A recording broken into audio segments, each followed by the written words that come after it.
Bueno, buenos días a todos. Vamos a iniciar la conferencia del día de hoy. Si se dan cuenta, a diferencia de ayer, estamos anulando la parte de la participación a través de audio. Así que cualquier cosa, cualquier tipo de información que necesiten, que quieran interactuar, pues lo haremos a través del chat. Bueno, vamos a comenzar con la sesión anterior.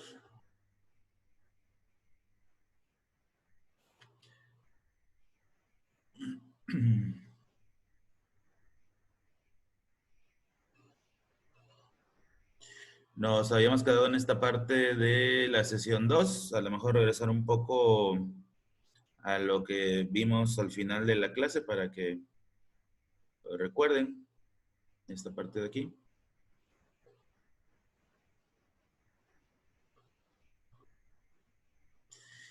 Es importante que todos entren al tiempo que se quedó estipulado, porque las personas que entran después de la hora hacen que yo tenga que volver a configurar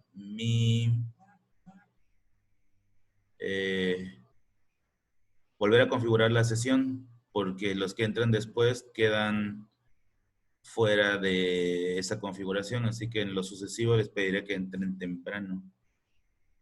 Oiga, pero si entramos temprano, yo estoy desde hace 20 minutos y apenas me metió. Lo mismo puede decir, pero esta cosa, si no, esta cosa, Igual, te mete tarde o no te mete del todo. sí, a lo mejor es que lo saca por alguna fluctuación del internet y porque cuando yo les di a aceptar a todos eran 76, 77.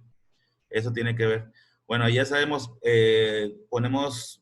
quitamos el audio, o voy a volver a configurar en ese sentido, para que todos sepan. Y voy a recuperar un poquito la clase anterior y luego ya irme a la clase de hoy.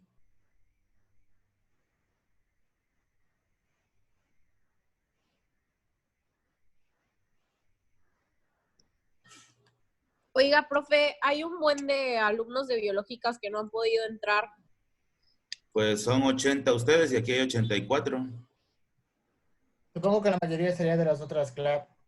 ¿Y por qué de repente bajó a 79? Bueno, entonces a partir de ahorita con el chat, si es que tienen alguna duda, aunque el chat yo le voy a dar oportunidad para que lo hagan solo hasta el final, ¿sale? Entonces, bueno. Roger. Apaguen su audio, no tenemos esa, no tenemos esa posibilidad de interactuar. Bueno, recuperando un poquito lo de la clase de ayer, era ver un poquito que estábamos viendo acerca de la crisis económica de 1929, que tenía que ver mucho con la Primera Guerra Mundial, las causas que provocaron la guerra. Vimos que era por la lucha acerca de los recursos naturales en algunos continentes por parte de las naciones que dominaban y otras que querían también alcanzarlas o también llegar a esa parte del dominio. Las características de la Primera Guerra Mundial también las vimos el día de ayer, las consecuencias que tuvo, que se crearon regímenes totalitarios para tratar de imponer orden a sus poblaciones, para tratar de salir adelante ante la crisis provocada después de la Primera Guerra Mundial, la crisis originada en Estados Unidos, que tuvo repercusiones en todo el mundo.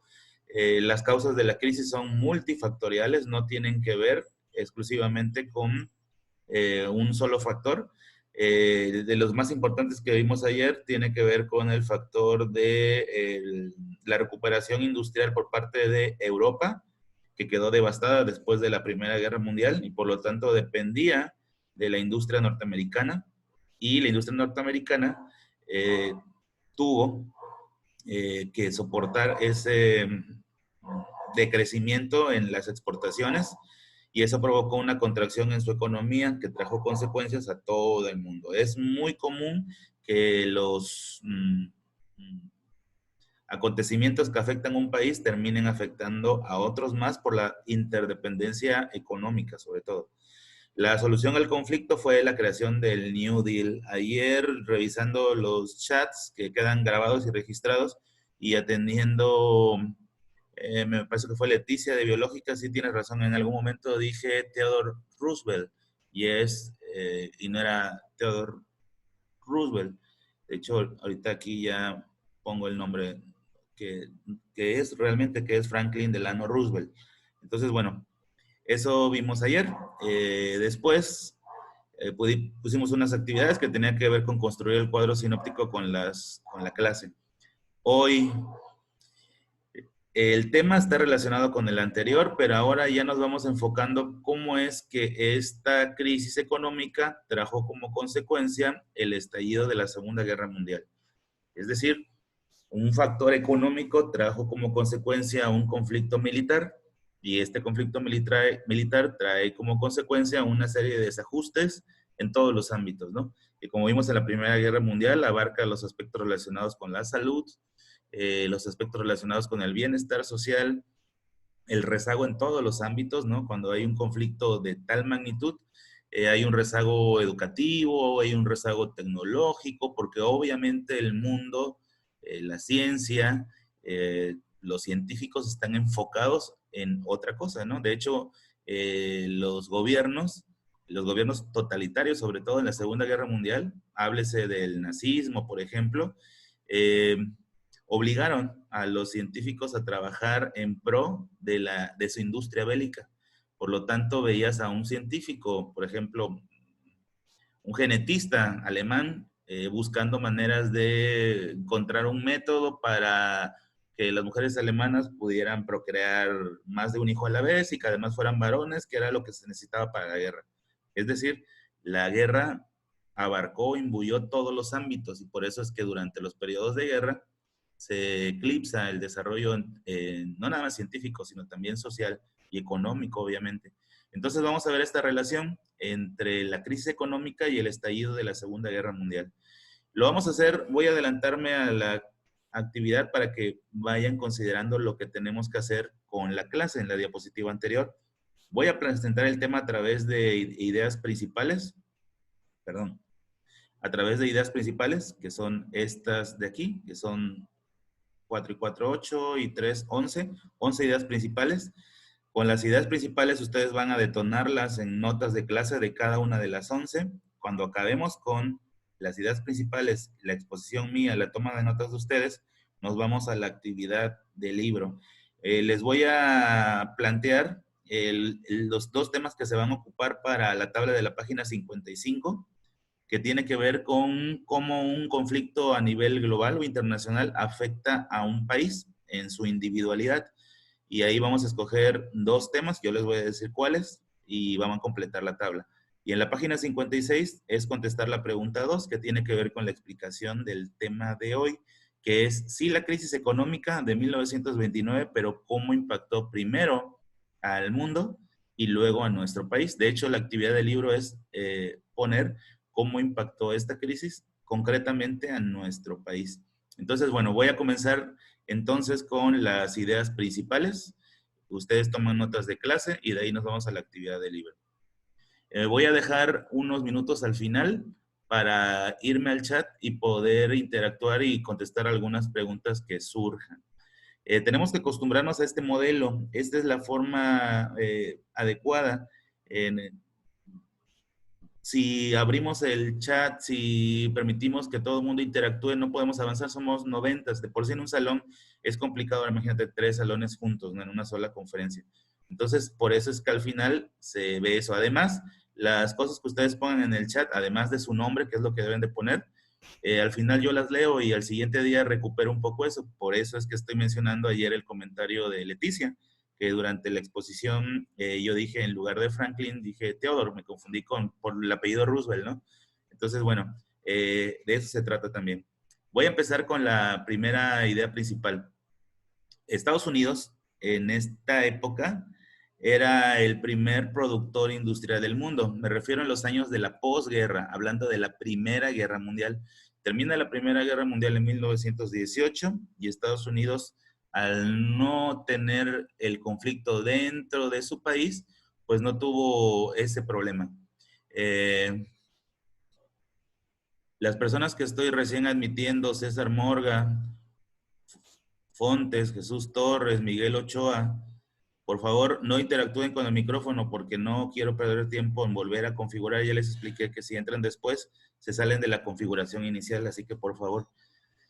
Eh, entonces les decía que Estados Unidos en los años de posguerra era el primer productor del mundo, puesto que su industria no sufrió los estragos de la destrucción de la guerra, nunca fue bombardeado el territorio norteamericano durante la Primera Guerra Mundial, por lo tanto sus fábricas y demás infraestructura estaba intacta y por lo tanto fue el gran proveedor. Como los países europeos, aquí acuérdense que estamos tomando notas del punto 1, no nada más es apuntar en su libreta esto, sino abrirlo con notas. Acuérdense que Estados Unidos, al ser el principal proveedor de materia prima y de productos industrializados del mundo, se topó con la inconveniente que Europa pues quería comprar, quería adquirir tecnología y diversos productos fabricados en Estados Unidos, pero no tenía capital para hacerlo. Y entonces Estados Unidos otorgó créditos bancarios, créditos en las importaciones por parte de ellos, exportaciones por parte de Estados Unidos. Ana, que acabo de admitirte, nada más respeten lo del micrófono porque están configurados ustedes diferentes, por favor. Entonces, Estados Unidos tuvo que otorgar créditos a Europa para así poder que ellos comprar la industria que fabricaban. Entonces fue un gran negocio para Estados Unidos, un súper negocio. Soy el único fabricante de productos en el mundo, prácticamente. Además, los vendo a crédito donde la ganancia es exponencial. Si yo iba a vender un producto a 10 pesos, ahora anualmente por ese producto de 10 pesos vas a terminar pagando alrededor de 14 pesos, un 40% de interés anual, que es más o menos la tasa que se mantenía y que aún se mantiene en la mayoría de los contextos económicos del mundo. Y por eso Estados Unidos se catapultó como la primera nación, la nación más importante, se convirtió en un gigante económico, sobre todo porque fue proveedor y porque los productos que proveía, sobre todo a Europa, los vendía a crédito y eso trajo muchos dividendos a la economía norteamericana. Pero Europa se recuperó en los próximos años, creó su propia industria, dejó de comprar a Estados Unidos, entonces Estados Unidos dejó de ser el proveedor del mundo. Y ellos, acostumbrados a ese ritmo de crecimiento, se toparon con ese inconveniente y provocó la crisis de 1929. Los créditos que la gente tenía, puesto que ganaba muy bien, se hicieron impagables. Se les redujo el sueldo a la mitad en algunos casos y en otros casos se despidió a una buena parte de los trabajadores y eso provocó la crisis de 1929. La crisis se mantuvo de manera muy severa entre el 29 y el 33. Datos numéricos cualitativos respecto a la crisis económica. El crecimiento económico cayó 3.8% anual, o sea, me refiero al PIB, que es uno de los indicadores. Por ejemplo, el año pasado, en nuestro país, 2018, tuvimos un decrecimiento del Producto Interno Bruto PIB de 0.1.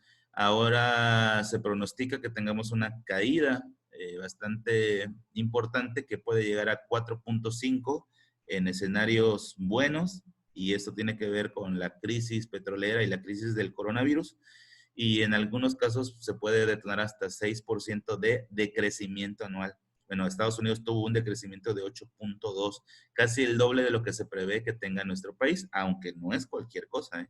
O sea, no se compara con esta crisis, pero pues es una crisis bastante importante la que atravesaremos este año, o que estamos atravesando ya, de hecho. En el caso de la industria, otro dato cualitativo, la industria o las exportaciones o la demanda de productos se desplomó 50% y como consecuencia el despido masivo de trabajadores o el acuerdo de no despedimos a nadie, pero el sueldo a la mitad. El desempleo alcanzó la tasa de 25%. Hubo empresas que no pudieron mantener la plantilla, aún con que, a pesar de que se redujo el sueldo o el salario, no pudo mantener la plantilla y hubo 25% de despidos. Estos datos cualitativos, en la parte cuantitativa, pues la gente entró incluso en la indigencia, personas que salían a la calle con un letrerito en el pecho pidiendo apoyo económico, diciendo que les den un trabajo, niños y menores de edad, pero sobre todo niños de alrededor de unos 10 años, 12 años, con sus letreritos en el pecho, ofreciéndose para hacer mandadero o hacer alguna actividad económica que ayudara un poco a muchas de las madres que habían quedado como encargadas de la casa en la parte económica, puesto que debido a la guerra, la Primera Guerra Mundial, muchas de ellas quedaron viudas y la cabeza de familia eran las mujeres. Y encima de esto, esta crisis, y por eso estoy mencionando la parte cualitativa, ¿no? Hay imágenes y fotografías desgarradoras, ¿no? De niños que se les nota la miseria y la carencia en un país que antes había sido tan opulento como Estados Unidos, ¿no?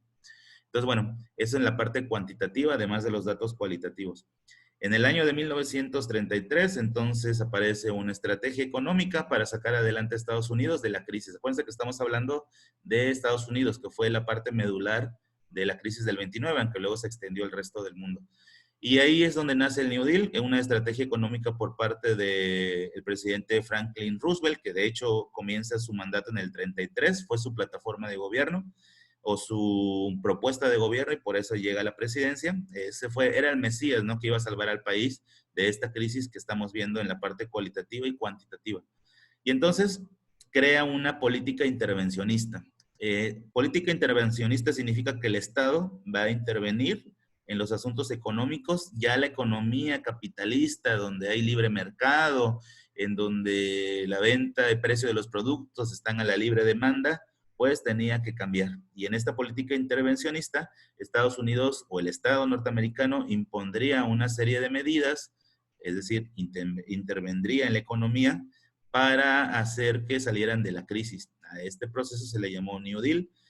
Siguieron los estándares o los estatutos del político John Maynard Keynes, que es un estadista y economista, inglés, por cierto, que por cierto también quedó en bancarrota debido a la crisis del 29, aunque se recuperó pues, debido al conocimiento de la economía.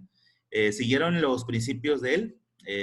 Roosevelt y el gobierno norteamericano se apoyó en los principios de este personaje para sacar adelante el país. Aquí vienen notas importantes de cómo Roosevelt, siguiendo los principios de él, crea política intervencionista. Las notas se abrirían aquí.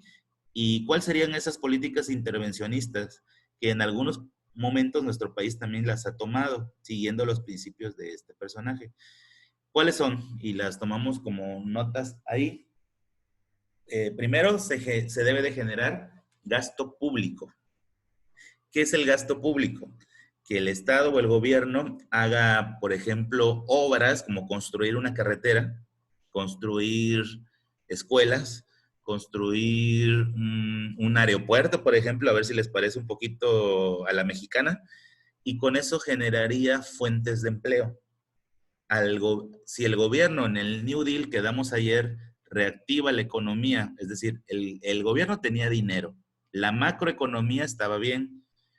Si ustedes quieren con políticas muy arbitrarias, como el que no correspondía el dinero circulante con las reservas internacionales, pero el punto es que esa es otra cosa a cuestionar. El punto es que el Estado tenía dinero, estaba generando dinero a través de la impresión de billetes, pero había que hacer algo para que llegara al pueblo y una de las estrategias era crear obra pública a través del gasto público. Es decir, el Estado gastaría en infraestructura, contrataría gente y así reactivamos la economía. Esa es una estrategia de este personaje. Otra, también para sacar adelante a la crisis, es el control de precios. El control de precios que según las reglas del capitalismo son flotantes y van a depender de la oferta y la demanda. Entre más demandantes haya, más caros son los productos. El ejemplo lo vemos hoy en día con productos que están escaseando debido a la crisis que estamos atravesando hoy en día. Por ejemplo, lo primero que se acabó fue el gel antibacterial, luego vino la crisis esta de papel de baño, la semana pasada lo de el cono de huevo, y así diferentes productos, depende de la demanda, suben su precio. Bueno, pues las reglas del New Deal era, no, ya el precio de los productos no va a estar controlado por la demanda, sino que el Estado va a imponer el precio. Ya no es una economía flotante, sino que el Estado dicta cuáles son las condiciones de compra-venta para que esté al alcance de la gente. ¿Y qué pasaba con los productores? ¿Qué tal si el Estado decía, a ver, el producto, un litro de leche que costaba, vamos a tratar de poner el ejemplo actual, 15 pesos, ahora yo digo que vale 8 pesos para que esté al alcance de la gente pobre y así podamos salir de la crisis? ¿Qué pasaba con el productor? El productor podría decir, es que a mí no me alcanza si vendes la leche 8 pesos, no voy a tener utilidades. Y entonces el Estado otorgaba apoyos económicos a los productores para que entonces no tuvieran esta desfase en cuanto al costo de la producción y la venta del producto. Es así como se hizo durante el New Deal. Entonces ahí van dos políticas, gasto público, control de precios, sobre todo los precios domésticos, es decir, la canasta básica para la gente. También se crean nuevas condiciones laborales, otra política del New Deal. Ahí se prohíbe que los menores de edad, que los niños trabajen, se otorga una jornada laboral establecida, un tipo de salario mínimo, con el fin de reactivar la economía. Son las partes... Disculpe, ¿cómo me he dicho que eran las primeras dos leyes de este New Deal?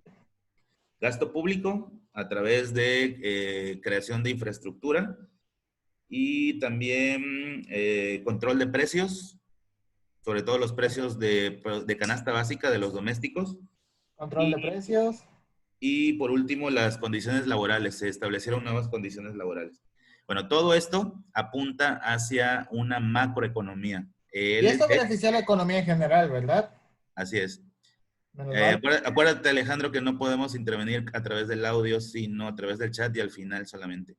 Entonces, bueno, de hecho fue una apuesta hacia el crecimiento de la macroeconomía. De hecho, él es el papá de la macroeconomía, el que creó el principio de macroeconomía. Ahora, nos pasamos de la parte de Estados Unidos y nos vamos cómo impactó al resto del mundo, al siguiente nivel. Aquí hay 4 ideas principales, igual las detonamos. Creo que las más importantes fueron estas de aquí. Estas son mucho más rápidas. Primero, Europa, que antes de la Primera Guerra Mundial tenía el dominio del mundo, sobre todo países como Inglaterra, como Francia y como los imperios que quedaron disueltos, pierde ese liderazgo. Hay otros países más que ocupan ese liderazgo, sobre todo el de Estados Unidos. Ya vimos por qué Estados Unidos se convierte en el gran líder del mundo, porque su industria quedó intacta y se convirtió en el proveedor, además de los préstamos que hizo con intereses que beneficiaban mucho a su economía y no tanto hacia la europea. Por eso se apuraron a reactivar su industria para no depender de Estados Unidos. Es un principio lógico y básico que deberíamos de hacer todos los países del mundo. Sin embargo, por ejemplo, en la política pública de nuestro país, nunca se ha promovido adecuadamente el no depender industrialmente de otros países. Y eso nos lleva a que en caso de que haya una crisis a nivel global, pues seamos arrastrados, puesto que no hay hay una completa dependencia hacia otros países y no tenemos industria propia, ¿no? Cuando menos la requerida para al menos satisfacer la demanda interna. Ya no hablemos de exportaciones, sino al menos satisfacer la demanda interna. Entonces, bueno, esa es la primera, ¿no? Debido a la Primera Guerra Mundial y al triunfo norteamericano, países europeos pierden el liderazgo y otros nuevos, como Estados Unidos, se convierten en los nuevos líderes del mundo. En la viñeta número 2 hay una caída económica global con un efecto cíclico. ¿Qué es esto de un efecto cíclico? Por ejemplo, si hay una baja en el consumo, hay un despido masivo de trabajadores o una reducción de sueldos. Si hay una reducción de sueldos, hay menos compras, menos consumo, menos servicios requeridos del sector terciario, menos gente va de vacaciones, menos gente va a los restaurantes.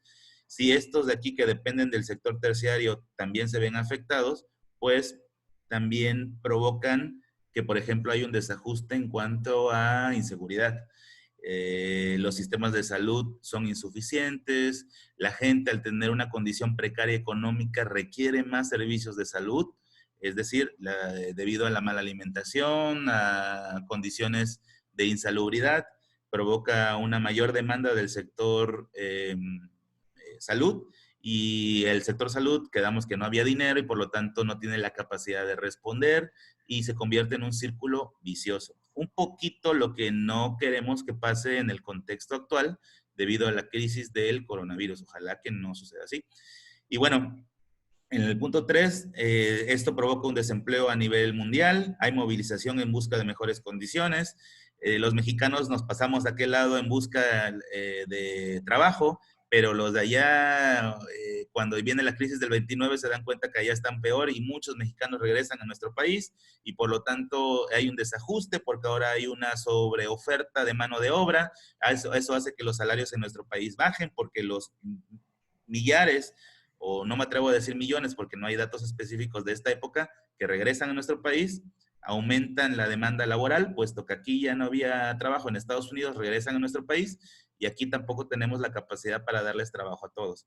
Y entonces, bueno, hay una movilización en diversas partes del mundo para buscar mejores condiciones laborales, ¿no? Sobre todo en Estados Unidos y sobre todo en Europa, que buscan mejores nichos de oportunidad. Hasta hoy en día, ¿no? Hay países europeos que, por ejemplo, se destacan por ser nichos de trabajo para otros países europeos y que diariamente van y vienen en tren, ¿no? Hablando de esta movilidad. El único país o el único bloque que no le fue tan mal fue el auge soviético, por la sencilla razón de que ellos no tenían tantas relaciones económicas con el resto del mundo, sobre todo con Estados Unidos. Esto es clave. El auge soviético, es decir, ¿por qué el bloque comunista, pero sobre todo la Unión Soviética, no se vio arrastrado a la crisis? Por no tener una dependencia con este país, que fue donde comenzó la crisis en este año. Y esa es la razón. Nos vamos a la parte mexicana. El impacto que tuvo en México la crisis del 29, bueno, le expliqué un poco lo del empleo. La economía se contrajo, dejó de haber exportaciones a Estados Unidos porque no tenían dinero para comprarnos. Eso hizo que se requiriera menos mano de obra mexicana, hubo desempleo. Aparte, abónale que muchos mexicanos que estaban en Estados Unidos regresaron a nuestro país en busca de trabajo y eso hizo aún más evidente la sobreoferta de trabajo, el desempleo, por lo tanto los salarios bajaron de acuerdo a la oferta y la demanda. El contexto nacional, ¿qué pasaba en nuestro país en todos estos años? Veníamos saliendo, desde la Primera Guerra Mundial, veníamos saliendo del México revolucionario, estamos en el México postrevolucionario. Ya en los albores de la crisis y de la Segunda Guerra Mundial, atravesamos por la Guerra Cristera, una guerra, lo vimos en Historia de México, por no aceptar la separación entre la Iglesia y el Estado a través de la Constitución mexicana. El Maximato, que fue el gobierno de Plutarco Elías Calles, que se prolongó más allá de su gobierno 6 años más a través de 3 personajes que lo sustituyeron de manera temporal. Emilio Portes Gil, 2 años, Pascual Ortiz Rubio, 2 años, y Abelardo L. Rodríguez, 2 años más. Esto no es necesario ponerlo como nota, nada más para darle contexto. Después del Maximato aparece la figura de Lázaro Cárdenas con la expropiación petrolera, ¿no? Que por cierto, recién festejamos la expropiación petrolera el 18 de marzo. Eso ocurría en nuestro país en el contexto de la crisis del 29 y en los albores de la Segunda Guerra Mundial.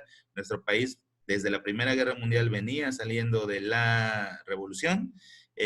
Atravesamos la Guerra Cristera, luego vino el Maximato, los gobiernos del Maximato, dependientes de Plutarco Elías Calles, luego la expropiación petrolera y el primer gobierno sexenal de Lázaro Cárdenas. Eso era lo que ocurría en nuestro país. Debido a esta parte de la expropiación petrolera, creamos enemistad con Estados Unidos y con algunas potencias más europeas, sobre todo con Inglaterra, porque la expropiación petrolera estaba en manos de ellos. Ellos se encargaban se llevaban los mejores dividendos de la explotación petrolera. Y con la expropiación petrolera de Lázaro Cárdenas le quitamos el negocio a Estados Unidos y a Inglaterra. Por lo tanto, en los albores de la Segunda Guerra Mundial no había tan buenas relaciones internacionales con estos dos países, sobre todo el que nos preocupaba es Estados Unidos por la cercanía.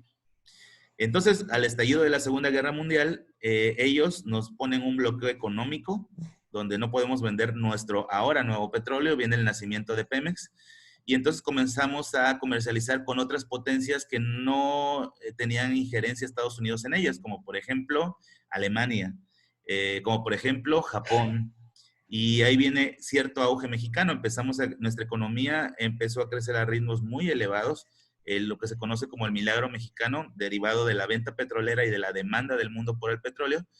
Entonces, estábamos del bando de los enemigos de Estados Unidos, pero luego resulta que nos hunden, o esa es una teoría conspiratoria, es que no fueron los países del eje, Alemania y Japón, sino fue Estados Unidos, nos hunden unos barcos petroleros y pedimos una explicación a las naciones que supuestamente los hundieron, que es Alemania y Japón. Ellos no nos contestan, están en asuntos de su guerra, y Estados Unidos nos presiona para que le declaremos la guerra y nos convirtamos en aliados de ellos. Y a partir de ahí, nuestro petróleo que vendíamos a los enemigos de Estados Unidos, porque ellos no nos habían bloqueado, empezamos a vendérselo a Estados Unidos a un mucho mejor precio para ellos y no tanto para nosotros. Nosotros, cuando vendíamos petróleo a países que no eran Estados Unidos ni sus aliados, nos iba bastante bien, sobre todo con la venta de petróleo a países como Alemania. Pero debido a la guerra, cambiamos de bando, porque este país tuvo una injerencia importante sobre nosotros, y entonces fuimos parte de los países aliados en la Segunda Guerra Mundial, que de hecho nuestro país participó de manera activa en la Segunda Guerra Mundial con un escuadrón aéreo, que ya luego más adelante lo veremos. Me voy a pasar a la siguiente diapositiva, faltan pocos minutos para que termine la conferencia, faltan casi 4 minutos. Ya vimos las ideas principales, se supone que debieron de tomar notas de las ideas principales. La actividad del libro en la página 55. Nos vamos a la 55 para que les explique, por favor. En la página 55 hay una tabla, es la actividad número 1, y en esa tabla, en el margen izquierdo dice acontecimiento. La instrucción dice que pongamos 2 acontecimientos que tienen que ver con un conflicto internacional que afectara a nuestro país o algún evento que de alguna manera influyera en nuestro país. Me parece súper pertinente si ya entendimos cómo es que la crisis en un país termina afectando a otros países más por la interdependencia económica, por la interdependencia social o por cualquier otro tipo de vínculo. Vamos a poner como primer acontecimiento en la tabla que está en la página 55, nacionalización del petróleo. Y ya ustedes pondrán cuáles fueron las causas internas para hacerlo. Las causas internas serían que estaba en manos de los ingleses y norteamericanos. Las causas externas, estos 2 países explotaban y se beneficiaban sin tantos beneficios para nuestro país. Las consecuencias, pues un bloqueo económico por parte de Estados Unidos que hizo que nuestro petróleo lo vendiéramos a naciones no aliadas de Estados Unidos. Y abajo, sin mayor instrucción que la que les voy a decir en este momento, como segundo conflicto, pongamos la crisis que estamos viviendo.